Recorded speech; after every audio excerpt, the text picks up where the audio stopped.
So here we are in sick bay. Not everybody in here is sick. In fact, at this point, I don't think anybody is sick. We have a breeding pair over here that I brought in originally because we had a 103-degree heat wave and I didn't want their eggs to cook. And thank goodness I did, because they have two happy, healthy babies. I have these guys in the two lower cages are here on quarantine. They have finished, they're going to get their last air sac mite treatment day after tomorrow, and then they have to do their week of ranitazole, and then they're done. Oh my goodness. They all seem to be tolerating everything quite well. There are some interesting birds down here. This little yellow girl right here, she is a 2 or 3 year old bird. I forgot. I think she's in 2014, which makes her 3 years old. She's a lacewing, which is very rare. And she's a little bitty thing. She is the funniest little bird. She literally climbs up to the top of the cage and hangs upside down from her feet like a bat to sleep. I've seen birds climb upside down and hang around and stuff like that, but I've never seen one actually sleep all night like that. And she has all kinds of personality. The little girl next to her is a baby.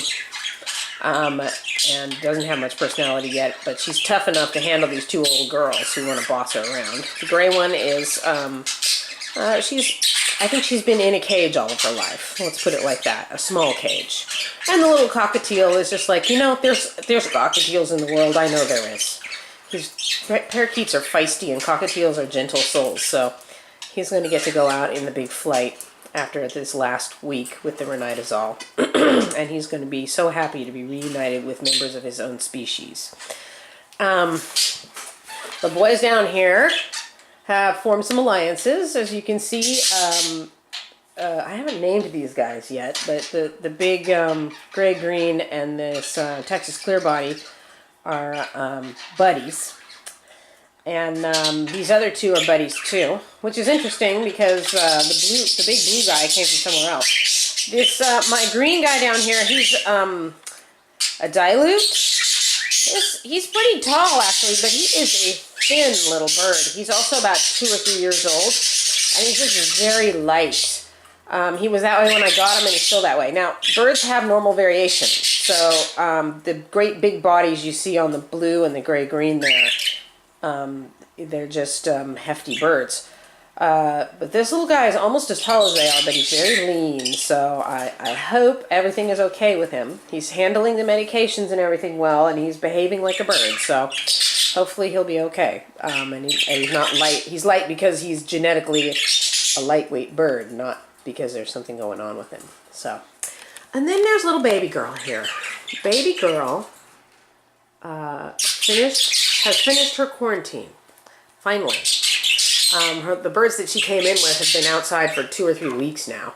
But I had to interrupt her quarantine because she crashed and burned with coccidiosis. So she is done with quarantine now.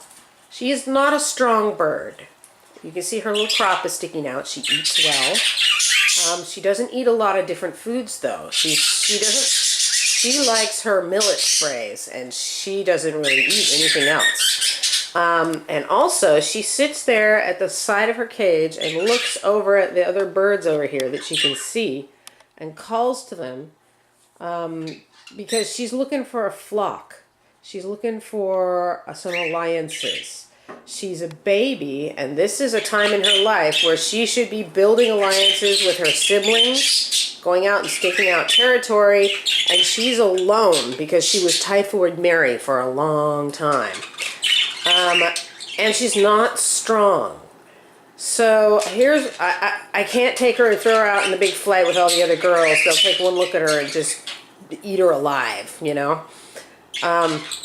I'm going to take her and put her outside the same time I put all of these girls out there so that she won't be the only new bird in the cage. That'll kind of give her a chance to hide, if you will, from any,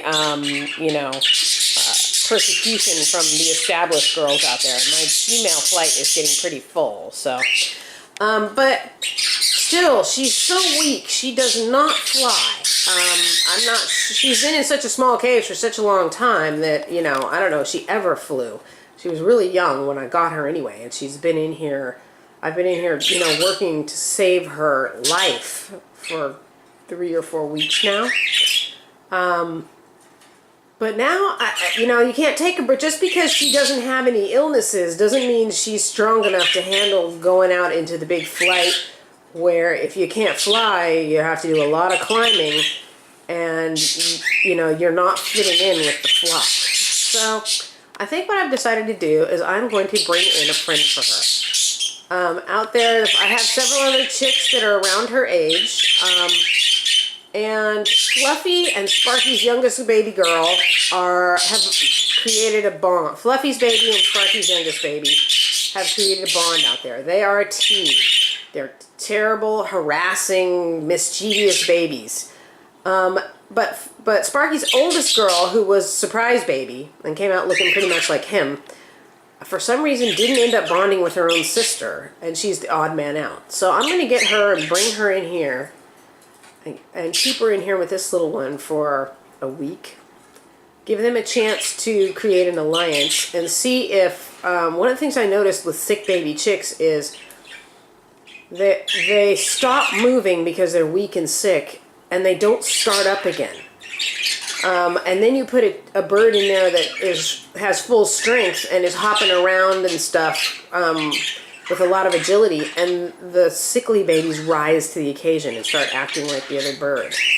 So I'm going to bring in a big, strong, healthy, bustling baby and stick it in here with baby girl and see if that doesn't liven her up. And that also means that when I put her outside in a week into the flight cage, she will go out there with an alliance already made. And that alliance makes the introduction so much easier for the birds. Like these girls over here, I'm going to take these 3 girls who never laid eyes on each other until I put them together 3 weeks ago for quarantine. And they're all going to get introduced into the female flight together. So they have an alliance. Right now they bicker with each other a lot. The little 4-month-old baby has to, you know, work to stand her ground with the 2 big girls. You see them flapping and squawking.